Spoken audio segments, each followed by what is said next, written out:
Acara ini didukung oleh Desa Pay, cashless-nya kerabat desa Indonesia. Kayaknya khusus pagi ini harus ada laporan Gus Koco juga itu, berkaitan dengan bagaimana hasil kebutuhan RPL dan beasiswa. Siap. Supaya kita segera langsung sampaikan ini. Kemudian yang untuk gugus tugas ya memang sebetulnya sudah sejak Januari itu Gus Halim meminta ada itu, kemudian akhirnya terwujud di bulan Agustus kemarin sebelum Gus Halim berangkat ke Jogja langsung tanda tangan. Kalau kita lihat ya, karena sudah di Gus Koco tadi ya, jadi kalau kita lihat isinya memang ini gugus tugas SDGs desa, tapi oleh Biro Hukum kemudian Sustainable Development Goals desa. Belum terbiasa dengan SDGs desa, jadi membentuk gugus tugas, kemudian ada masing-masing langsung di dalam masa kedua, pengarahnya ketua, sekretaris, eksekutif, kemudian tim analisis data yang isinya 2, proses data sama analisis data, kemudian tim substansi dan sosialisasi. Kalau di yang tadi Gus Koco sampaikan itu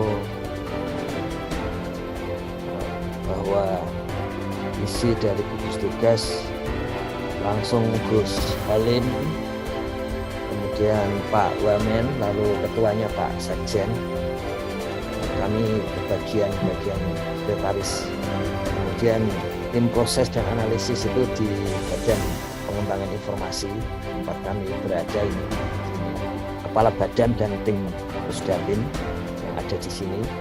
Kemudian untuk substansi dan sosialisasi adalah seluruh dirjen, staf ahli, staf khusus, humas, dan tim kami yang selama ini melakukan hal itu. Tentu saja ditambah dengan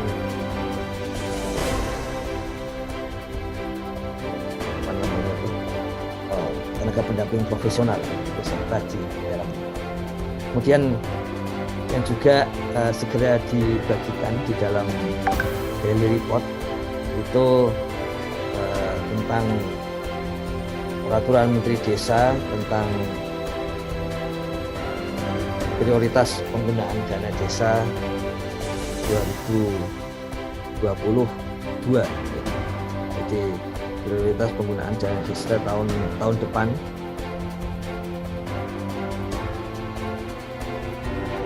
Muncul. Ya. Muncul, Gus. Sudah. Di saya balik. Jadi seperti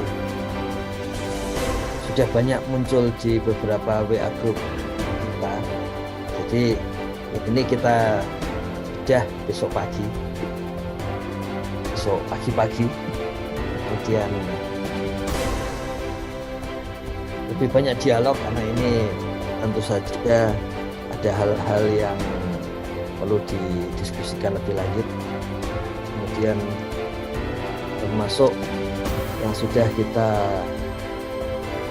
sampaikan beberapa kali kemarin mengenai bagaimana penggunaan data SDGs desa. Jadi yang sudah muncul di sana, kemudian jika tidak maka IDM harus digunakan. Jadi kita sudah belajar pada beberapa sarapan SDGs desa yang lalu bagaimana menggunakan IDM sebagai indikator untuk SDGs desa. Jadi harus merujuk kepada SDGs desa, atau kalau sampai belum ada di akhir KPDes itu maka menggunakan IDM yang dimiliki desa. bagaimana cara menggunakan IDM untuk menerka SDG desa, mengindikasikan SDG desa, itu yang kita sudah bicarakan pada beberapa sarapan SDG desa yang lalu. Jadi harusnya persiapan dari tenaga pendamping profesional, kepala desa, perangkat desa yang sempat ikut serta dalam dialog kita itu lebih kuat karena sudah siap lebih dulu. Kemudian yang berikutnya tentang daily report, kami tidak menyalahkan Bu Devi atas usulannya, bahkan itu tetap akan diteruskan itu, bahwa isi dari daily report itu laporannya akan lengkap. Dan kenapa, apa sih pentingnya laporan lengkap itu? Supaya kalau dianalisis mudah. Jadi salah satu analisis dari daily report itu memang analisis kata kunci. Jadi kalau laporannya tidak lengkap, nanti analisisnya menjadi sulit. Kemudian yang usulan Bu Devi waktu itu tentang foto itu sedang dikerjakan. Jadi kalau lancar nanti siang ketika yang mendownload laporan mulai sedikit. Kalau tidak lancar berarti ya besok pagi ya, atau minggu depan, sesuai dengan supaya nanti yang seperti disampaikan Gus Koco berkali-kali, zaman gini ya harusnya paperless gitu. Jadi semua kebutuhan inspektorat untuk pemeriksaan akan dipenuhi di daily report, termasuk nanti siang kebutuhan PPK dan inspektorat untuk daily report itu dicek oleh satu tingkat di atasnya. Itu juga sudah disiapkan, ini tinggal dinaikkan ke produksi. Nah, apa yang membuat sulit sebetulnya, yang masuk per detiknya itu 1000 kemarin. Jadi harus ditambah untuk masuknya. Dan kemudian ada konsekuensi juga ke memori HP, RAM HP sebenarnya seperti itu. Jadi ada beberapa konsekuensi yang harus diambil gitu. Kemudian tapi saya yakin ini, karena ini staf kami yang mengurus DRP itu jenis staf yang tidak ada matinya, ini belajar terus menerus gitu. Jadi kita yakin untuk yang staf-staf yang kreatif sih aman seperti itu. Kemudian ada yang mengatakan monef dana desa juga sulit. Iya. Jadi ini juga pelajaran bahwa monef dana desa itu yang mengisi harus pendamping. Dan karena itu ketika mulai memasukkan username dan password itu langsung mencek DRP. Jadi begitu DRP-nya itu bukan servernya ya, tapi aplikasinya itu terhenti, maka monef DJ ikut terhenti. Karena ya bisa dimasukin username dan password, karena dia akan selalu mencek ulang ke daily report untuk memastikan bahwa pendampingnya yang, tapi dengan daily report sudah up kembali, sudah naik kembali, kemudian monef DJ sudah ada. Nah, ada pertanyaan, bagaimana mengisi DLP dana desa dan mengisi berbagai data di sana ketika desa itu tidak ada pendamping lokal desa. Jadi di dalam monef dana desa itu selalu setiap bagian yang bisa mengisi itu pendamping lokal desa, kemudian pendamping desa, serta PA kabupaten. Jadi kalau ada satu desa yang pas tidak ada pendamping lokal desanya, maka pendamping desanya bisa mengisikan datanya. Jadi BNBA, name by address dari BLT dana desa, atau Gus Halim mengikuti dari Bupati di Maluku Tenggara Barat bahwa itu namanya nanti satu nama satu alamat, SN SA, satu nama satu alamat. Itu bisa diisi, kalau PLD-nya tidak ada diisi PD, kemudian diisi oleh PA Kabupaten. Pemerintah desa akan mengisi di mana? Yang pertama adalah SDG desa, kemudian sekarang sedang disusun, saya kira kalau selambatnya bulan Oktober itu sistem informasi desa yang menyeluruh sudah selesai, dan itu perangkat desa bisa mengisikan di sana, termasuk memasukkan berbagai dokumen-dokumen keuangan dan sebagainya ke dalam lokernya pemerintah desa. Kalau sekarang yang punya loker pendamping desa, nanti pemerintah desa punya loker.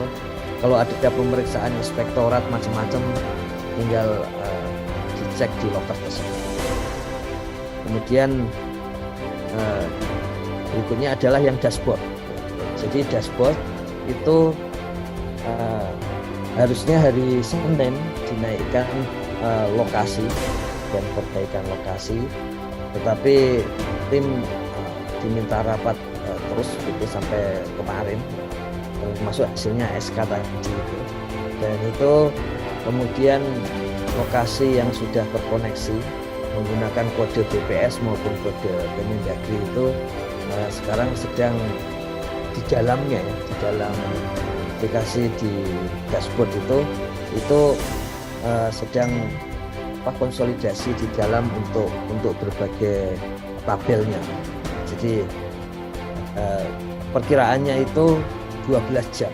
Jadi hari ini pasti nanti perkiraan awal itu jam 7, tapi tadi malam kayaknya mulainya sudah lebih dari jam 7 malam, jadi mungkin sedikit lambat di pagi hari ini, tapi beres juga itu untuk dashboard. Dan dengan demikian urusan lokasi, kesalahan lokasi dan sebagainya segera dibetulkan, dan untuk penambahan lokasi plus kode itu sudah bisa dijalankan. Jadi kami selesaikan hal itu. Kemudian karena memang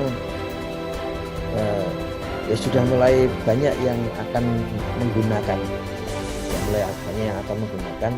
hari kemarin, hari Senin itu ada tulisan Gus Halim tentang desa dan prostitusi yang ada di Daily Report sekarang.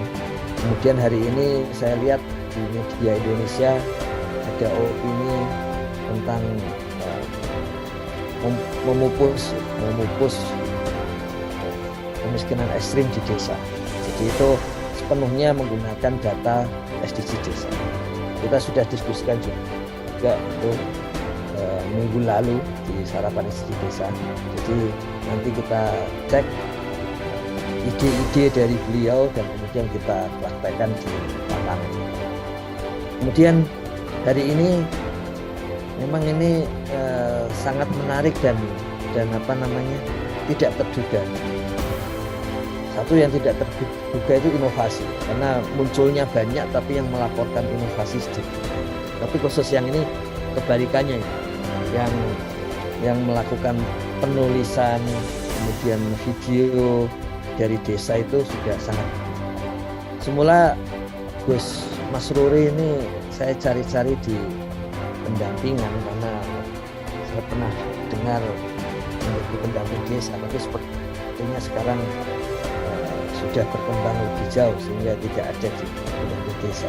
Jadi tapi semua videonya itu kami lihat itu, kemudian kami cek dan kami ya supaya menjadi bagian dari motivasi kita itu melihat bagaimana Gus Masruri mengembangkan video-video dari desa, betul-betul jurnalisme warga yang berbentuk video. Kemarin dari Uda Ali Akbar itu jurnalisme dalam bentuk tulisan, kalau ini dalam bentuk video. Kami ingatkan kembali salah satu ide dari Gus Halim itu memang tenaga pendamping profesional dan kemudian perangkat warga desa itu piawai untuk menulis, mengirim video dan sebagainya, intinya menjadi representasi dari desa-desa. Kemarin sudah kita diskusikan dengan cara itu, diskursus atau pembicaraan atau wacana tentang desa, pemberdayaan masyarakat tidak akan berhenti. Kiranya begitu Gus Kacat. Sebelum Gus Masruri jangan lupa laporan Gus Prof. Oh,